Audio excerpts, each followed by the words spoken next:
है इस वीडियो में हम लोग बात करने वाले हैं प्राचीन भारतीय इतिहास का बहुत ही महत्वपूर्ण टॉपिक महाजनपदों का उदय।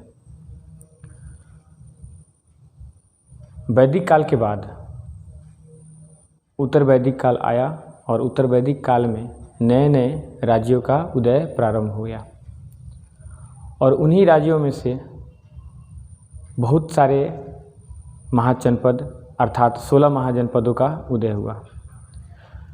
तो इन सभी महाजनपदों के बारे में इस वीडियो में हम लोग जानकारी प्राप्त करेंगे। तो आइए शुरू करते हैं। इस वीडियो में मेन टॉपिक क्या है। तो सबसे पहले यह टॉपिक है प्राचीन भारतीय इतिहास का। इस टॉपिक का नाम है महाजनपदों का उदय। उत्तर वैदिक काल से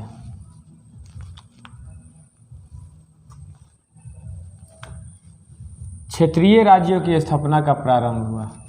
अब यह उत्तर वैदिक काल क्या है पहले समझिए। उत्तर वैदिक काल का मतलब होता है कि वैदिक काल के बाद का काल, वैदिक काल के बाद का काल उत्तर वैदिक काल कहलाया। यह वैदिक काल क्या है? वैदिक काल। तो वैदिक काल का मतलब जिस काल में वेदों का उदय हुआ, जिस काल में वेदों का उदय हुआ उस काल को वैदिक काल कहा गया और वैदिक काल के बाद के काल को उत्तर वैदिक काल कहा गया। सबसे पहले समझिए जन मतलब व्यक्ति अथवा कबीला होता है, ठीक है। उसके बाद जनपद, क्षेत्र अथवा भूखंड जहाँ जन यानी लोग यानी व्यक्ति निवास करते हैं, ठीक है। और यही जनपद जब राज्य एवं प्रशासनिक इकाइयों में विभाजित हो गया तो उसको महाजनपद कहा गया। तो महाजनपद का यहाँ पे परिभाषा दिया गया है, राज्य एवं प्रशासनिक इकाइयों को महाजनपद कहा गया। महाजनपदों की संख्या कितनी थी? 16 थी। ये बहुत ही महत्वपूर्ण प्रश्न है, यह सभी प्रतियोगी परीक्षाओं में प्रश्न पूछे जाते हैं, ठीक है। और महाजनपदों की जानकारी बौद्ध साहित्य अंगुत्तर निकाय एवं जैन साहित्य भगवती सूत्र से मिलती है, ठीक है। तो अब देखिए इस वीडियो में हम लोग 7 महाजनपदों के बारे में जानकारी प्राप्त करेंगे और इसके अगले वीडियो में हम लोग बाकी के जनपदों के बारे में, महाजनपदों के बारे में जानकारी प्राप्त करेंगे। तो सबसे पहला महाजनपद है काशी। काशी के अंतर्गत वर्तमान वाराणसी एवं उसका समवर्ती क्षेत्र आता है, ठीक है। काशी की राजधानी थी उस समय वाराणसी, जो कि वरुणा एवं 80 नदियों के बीच में स्थित थी, ठीक है। दूसरा महाजनपद है अंग के अंतर्गत भागलपुर एवं मुंगेर का क्षेत्र आता है, ठीक है। भागलपुर और मुंगेर बिहार में है, ठीक है।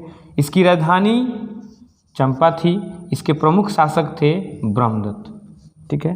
अंग के प्रमुख शासक ब्रह्मदत्त थे। अंग को बिंबिसार ने मगध में मिला लिया। अब क्यों मिला लिया? क्योंकि मगध जो था उस समय सबसे शक्तिशाली महाजनपदों में से एक था, ठीक है। तो सबसे शक्तिशाली महाजनपद मगध था। तो मगध के शासक अंग महाजनपद के शासक को युद्ध में परास्त कर लिया और उसको मगध में मिला लिया। तीसरा महाजनपद का नाम कौशल के अंतर्गत फैजाबाद यूपी के क्षेत्र आते थे और इसकी राजधानी श्रावस्ती थी। कौशल 2 भागों में बटा हुआ था, मतलब कौशल के 2 भाग थे। एक था उत्तरी कौशल और जिसकी राजधानी थी श्रावस्ती, और दूसरा था दक्षिणी कौशल जिसकी राजधानी कुशावती थी, ठीक है। कौशल महाजनपद के प्रसिद्ध शासक थे प्रसेनजित, जिसको मगध के शासक युद्ध में पराजित करके कौशल को अपने राज्य में मिलाया था, ठीक है। वत्स, वत्स के अंतर्गत आधुनिक इलाहाबाद, मतलब अभी का जो इलाहाबाद है वह, और कौशाम्बी जिला आते थे, ठीक है। इसकी राजधानी कौशाम्बी थी, इसकी राजधानी कौशाम्बी थी, ठीक है।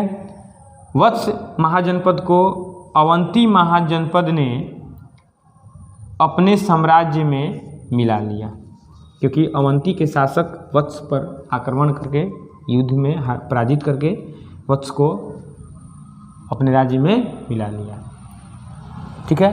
पांचवा महाजनपद है मगध, जिसका नाम है, यह प्रथम साम्राज्य बना। प्रथम साम्राज्य इसलिए बना क्योंकि मगध कई महाजनपदों पर अपना प्रभुत्व स्थापित करके, उसको पराजित करके अपने राज्य में मिला लिया, जिसके कारण ये बहुत ही शक्तिशाली बन गया और एक साम्राज्य के रूप में परिणत हुआ, ठीक है। सबसे पहले जानिए, मगध सबसे शक्तिशाली राज्य था। मगध के अंतर्गत पुराना पटना, गया और शाहाबाद जिलों के क्षेत्र आते थे। इसकी दो राजधानी थी।